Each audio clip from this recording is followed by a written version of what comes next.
नमस्कार विद्यार्थियों, आज के इस YouTube चैनल पर आप सभी का स्वागत है। मुझे उम्मीद है कि जो भी YouTube चैनल पे अध्याय समझाने का प्रयास कर रही हूँ और चैनल आपके WhatsApp ग्रुप पे सेंड कर रही हूँ, शायद आप उसको सुन रहे होंगे, समझने का प्रयास भी कर रहे होंगे। यदि कोई पॉइंट ऐसा है जो आपको समझ में नहीं आ रहा है तो कमेंट बॉक्स में जा कर के आप उसके क्वेश्चन्स डाल सकते हैं और उसका मैं जवाब दूंगी आपको इसी YouTube चैनल के माध्यम से। तो आज हम लोगों का, जैसा कि आप सभी जानते हैं कि जो टॉपिक है वह है भारतीय राष्ट्रपति के पद, कार्य एवं शक्तियाँ।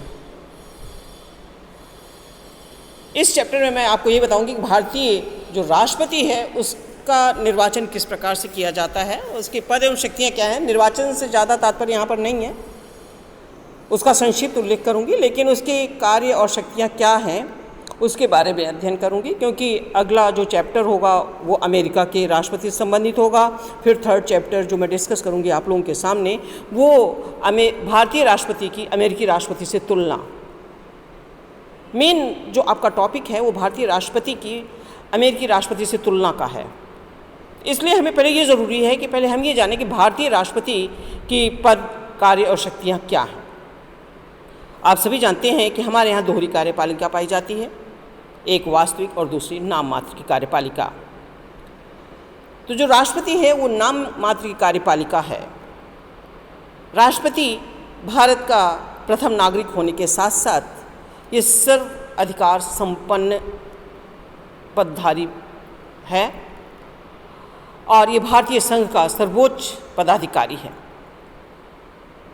हमारे राष्ट्र का समस्त शासन एवं प्रशासन राष्ट्रपति के नाम से ही संचालित किया जाता है।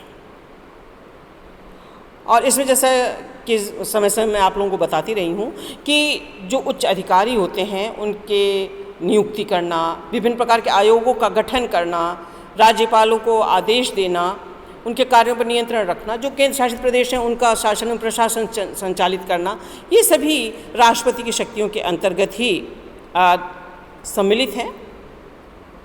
वास्तविक तो प्रधानमंत्री जो है उन शक्तियों का उपयोग करता है, लेकिन नाम मात्र की शक्तियाँ सभी राष्ट्रपति में सम्मिलित होती हैं।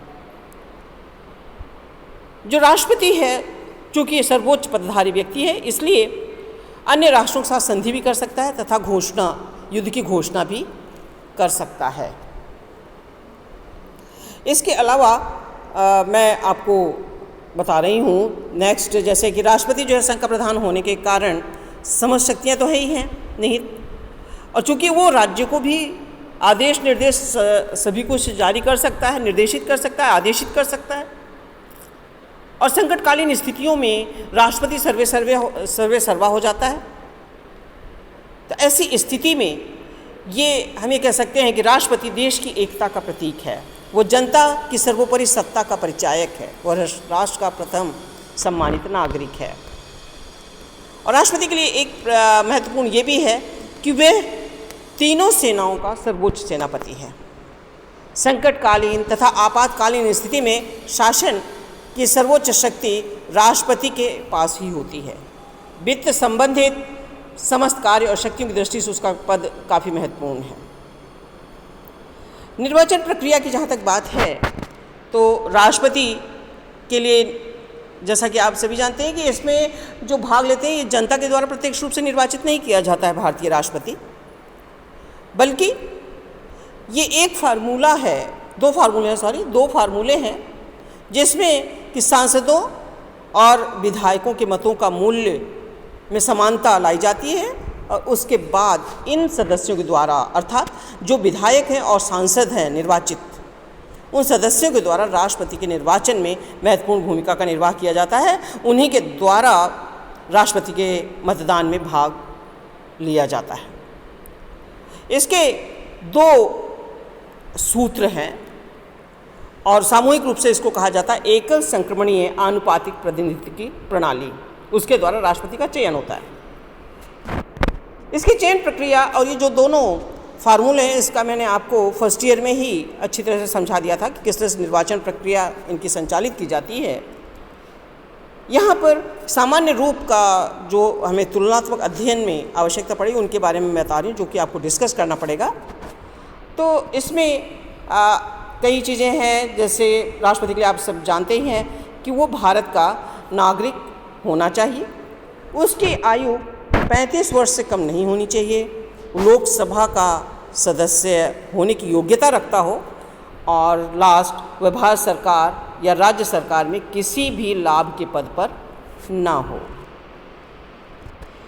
एक और जो है इसमें योग्यताओं में राष्ट्रपति पद की योग्यता के लिए कहा गया है कि 15,000 रुपये की जो है जमानत राशि भी जमा करता है। 15,000 की सीमा को बढ़ा दिया गया है, अब वो जमानत राशि जो है 50,000 है।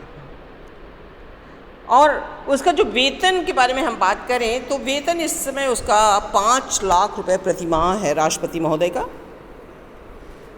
और इसके अलावा अन्य जो भत्ते हैं वो अलग से इन्हें प्राप्त होते हैं। अन्य सुविधाएं, आवास तथा अन्य सुविधाएं जो हैं उन्हें अतिरिक्त मिलती हैं। अब हम यहाँ पे जो हमारा मेन बिंदु है उस पर आते हैं, राष्ट्रपति की जो स्थिति है, महत्व है, उसके बारे में। तो इसमें जो कहा जाता है, कुछ विद्वान राष्ट्रपति को नाम मात्र का शासक तथा इंग्लैंड के रानी और राजा की तरह ही शक्ति प्राप्त मानते हैं, क्योंकि वह मंत्रिपरिषद की सलाह से ही कार्य करते हैं। कुछ राष्ट्रपति को संकटकालीन परिस्थिति में तानाशाह की दृष्टि से देखते हैं। भारतीय संविधान में राष्ट्रपति की स्थिति यह है कि वह संघ की कार्यपालिका का प्रधान होता है। प्रधानमंत्री की जो नियुक्ति की जाती है वो राष्ट्रपति के द्वारा की जाती है। सामान्यतः राष्ट्रपति बहुमत दल के नेता को प्रधानमंत्री पद पर नियुक्त करता है और प्रधानमंत्री के परामर्श से अन्य मंत्रियों की नियुक्ति की जाती है। इस संबंध में डॉक्टर भीमराव अंबेडकर ने लिखा है कि भारतीय संविधान में राष्ट्रपति को वही स्थिति प्राप्त है जो ब्रिटिश संविधान में इंग्लैंड के राजा को है। वह राज्य का प्रधान है, कार्यपालिका का नहीं है। भारत में संसदीय व्यवस्था होने के कारण संसद और मंत्रिपरिषद के पास वास्तविक शक्ति है, न कि राष्ट्रपति के पास।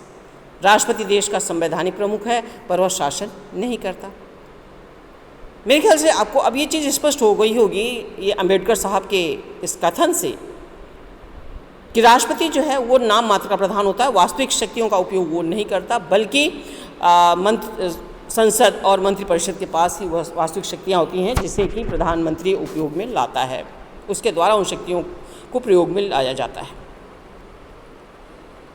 अब इसकी कार्य और शक्तियों के बारे में हम बताना चाहेंगे कि जो भारतीय राष्ट्रपति है वो सर्वोच्च पदाधिकारी है ही, जैसा कि मैंने अभी पहले ही बताया आपको।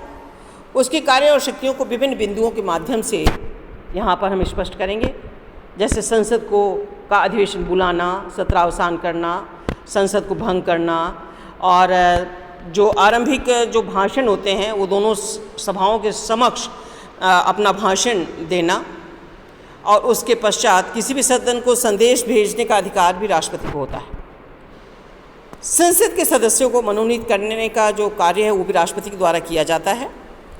संसद के समक्ष प्रतिवेदन रखने में वार्षिक, वित्तीय और अनुपूरक विवरण, महालेखा परीक्षक का प्रतिवेदन, वित्त आयोग की सिफारिश, संघ लोक सेवा आयोग का प्रतिवेदन, ये सभी संसद में प्रस्तुत करने की जो कार्य किए जाते हैं वो राष्ट्रपति के द्वारा ही किया जाता है। राष्ट्रपति के द्वारा ही भारत के राजदूतों की भी नियुक्ति की जाती है, जो कि विदेशों के साथ अपने संबंधों का, विभिन्न प्रकार के पत्र व्यवहार का, विभिन्न प्रकार की स्थितियों का निरंतर आकलन किया जाता रहता है, और उसका अपने दैनिक कार्यों तथा विशेष जो भी कार्य राष्ट्रपति के द्वारा सौंपे जाते हैं इनके द्वारा संपन्न करवाया जाता है। इन राजदूतों के माध्यम से ही राष्ट्रपति विदेशी संघ के साथ, विदेशी राष्ट्रों के साथ संधि एवं समझौते करता है। इसके बाद दूसरा जो कार्य है जिसे कि हम विधायी कार्यों और शक्तियों के अंतर्गत अध्ययन करते हैं, वह है कि राष्ट्रपति संसद का सदस्य नहीं है और न ही उसकी बैठकों में अपना मत दे सकता है, फिर भी वह उसका अभिन्न अंग है, क्योंकि समस्त शक्तियां राष्ट्रपति में ही निहित होती हैं।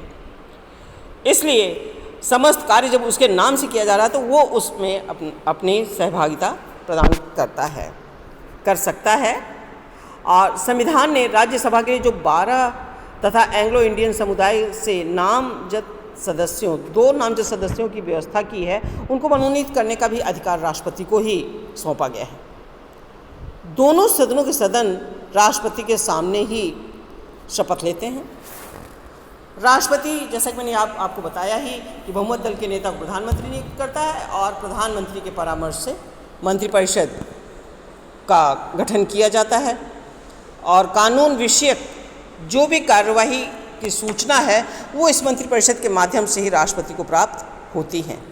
वो प्रधानमंत्री के माध्यम से ही किसी भी मंत्री के निर्णय को पुनर्विचार के लिए मंत्रिपरिषद के सामने रखने की आज्ञा भी दे सकता है। अगली जो महत्वपूर्ण बात है इस क्रम में कि राष्ट्रपति राज्यपाल, उपराज्यपाल, मुख्य आयुक्त, उच्चतम एवं उच्च न्यायालय के न्यायाधीश, यूपीएससी के चेयरमैन, मेंबर्स, C&AG जिसे कैग भी कहा जाता है, कंट्रोलर एंड ऑडिटर जनरल के नाम से भी जानते हैं, उनकी नियुक्ति और विभिन्न वर्गों के प्रतिनिधित्व के लिए विशेष अधिकारियों की नियुक्ति करने का कार्य भी राष्ट्रपति के द्वारा ही किया जाता है। इसके अतिरिक्त राष्ट्रपति अंतर्राष्ट्रीय परिषद का संगठन एवं निर्वाचन आयोग, भाषा तथा आवश्यकता के अनुसार अन्य आयोगों की भी नियुक्ति करता है। और आपातकालीन स्थिति में तो राष्ट्रपति बहुत ज़्यादा शक्तिशाली हम मान सकते हैं। यद्यपि इन शक्तियों का भी उपयोग प्रधानमंत्री के माध्यम से किया जाता है, लेकिन राष्ट्रपति इस समय कहा जाता है कि केंद्रीय शासन अधिक महत्वपूर्ण हो जाता है। और भारतीय संविधान में 3 प्रकार के आपातकाल घोषणाओं का प्रावधान किया गया है। पहला है अनुच्छेद 352 के तहत जब राष्ट्रपति को ये लगे कि युद्ध, बाह्य आक्रमण और सशस्त्र विद्रोह की आशंका है, तो ऐसे समय में वो अध्यादेश जारी करके और युद्ध एवं बाहरी संकट से उत्पन्न परिस्थितियों से सामना करने के लिए वो आपातकाल की घोषणा कर सकता है। दूसरा अनुच्छेद 356 है, जिसके अनुसार राष्ट्रपति को राज्यपाल के रिपोर्ट के आधार पर किसी भी राज्य में राष्ट्रपति शासन को घोषित कर सकता है। और राज्यपाल जब ये देखता है कि उसके राज्य में संवैधानिक माध्यमों से शासन और प्रशासन संचालित करने में समस्याएं आ रही हैं, तो वो राष्ट्रपति को परामर्श दे सकता है कि उसके राज्य संवैधानिक तंत्र विफल हो गया है, इसलिए वहाँ आपातकाल की घोषणा की जानी चाहिए। तो राष्ट्रपति वहाँ पर आपातकाल की घोषणा कर देता है। राष्ट्रपति शासन की अवधि एक बार में 6 माह से अधिक नहीं बढ़ाई जा सकती और इसे जब भी सत्र होता है तो वहाँ पर भी उससे अनुमति लेनी पड़ती है। तीसरी जो आपातकाल स्थापित करने का संविधान में प्रावधान किया गया है वो अनुच्छेद 360 के अंतर्गत है।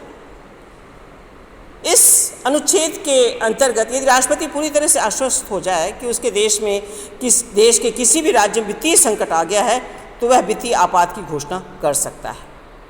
वित्तीय आपातकाल की अवधि 2 माह न्यूनतम है, लेकिन अधिकतम समयावधि निश्चित नहीं है। यदि 2 माह के भीतर विधेयक पर पूर्ण स्वीकृति की शक्ति, नए राज्य का निर्माण और ये सब जो है जो विधेयक है, भारत की संचयी निधि से जो व्यय करने संबंधी विधेयक है, कर विधेयक, धन के लिए मांगों संबंधित विधेयक, इन सभी को सदन में प्रस्तुत करने का आदेश या और शक्ति देने स्वीकृति देने का कार्य राष्ट्रपति के द्वारा ही किया जाता है। एक अंतिम और जो है महत्वपूर्ण शक्ति हम ये भी कह सकते हैं कि वीटो शक्ति। जब राष्ट्रपति वीटो की अनुमति नहीं देता है तो वीटो समाप्त हो जाता है। यदि राष्ट्रपति विधेयक को पुनर्विचार के लिए वापस भेज देता है तो सामान्य बहुमत से विधेयक के पुनः पास किए जाने पर राष्ट्रपति अनुमति देने के लिए विवश हो जाता है। तो कई बार ये देखा जाता है कि जेबी वीटो राष्ट्रपति विधेयक को अपने पास पड़ा रहने दे सकता है। संसद इसे अनुमोदित नहीं करती है तो वह स्वतः ही समाप्त हो जाता है। इसे न्यायालय द्वारा चुनौती भी नहीं दी जा सकती। देश में अभी तक ऐसी स्थिति उत्पन्न नहीं हुई है। और एक महत्वपूर्ण अधिकार क्षमादान से संबंधित है, क्योंकि व्यक्ति कोई जन्म से अपराधी नहीं होता। कई बार ऐसी परिस्थितियां होती हैं जिसके कारण अपराध या आपराधिक घटनाएं घट जाती हैं, तो उसके लिए संविधान में अनुच्छेद 72 का उल्लेख किया गया है, जिसके अंतर्गत राष्ट्रपति किसी अपराधी के लिए दोषी ठहराए गए व्यक्ति की सज़ा को कम या माफ़ भी कर सकता है। अंत में हम यही कह सकते हैं कि कुछ विशेष परिस्थितियों को छोड़कर राष्ट्रपति नाम मात्र का प्रधान है। उसका पद राष्ट्रीय गरिमा और राष्ट्रीय एकता का द्योतक है। संसदीय शासन प्रणाली में आशा की जाती है कि राष्ट्रपति मंत्रिपरिषद की मंत्रिपरिषद के अनुरूप ही, उसके परामर्श के अनुसार ही अपने दायित्वों का निर्वहन करेगा। और इसी उसमें डॉक्टर भीमराव अंबेडकर ने लिखा है कि भारतीय संविधान में राष्ट्रपति को वही अधिकार प्राप्त है जो ब्रिटिश संविधान में इंग्लैंड के महाराजा को है। ये दोनों ही अपने अपने राष्ट्रों के प्रधान हैं, कार्यपालिका के प्रधान नहीं हैं। कार्यपालिका का प्रधान प्रधानमंत्री भारत देश में भी है और ब्रिटेन में भी है। ये अपने राष्ट्र का प्रतिनिधित्व करते हैं, राष्ट्र पर शासन नहीं करते। ये राष्ट्र का प्रतीक हैं, प्रशासन में उनका एक स्थान और औपचारिक प्रधान मात्र का है। तो ये तो भारतीय राष्ट्रपति की संक्षिप्त में मैंने आपको बताने का प्रयास किया है। अगला चैप्टर अमेरिका के राष्ट्रपति से संबंधित होगा और उसको भी पहले पढ़ने के बाद ही हम इसका तुलनात्मक अध्ययन प्रस्तुत करेंगे। इन्हीं शब्दों के साथ धन्यवाद।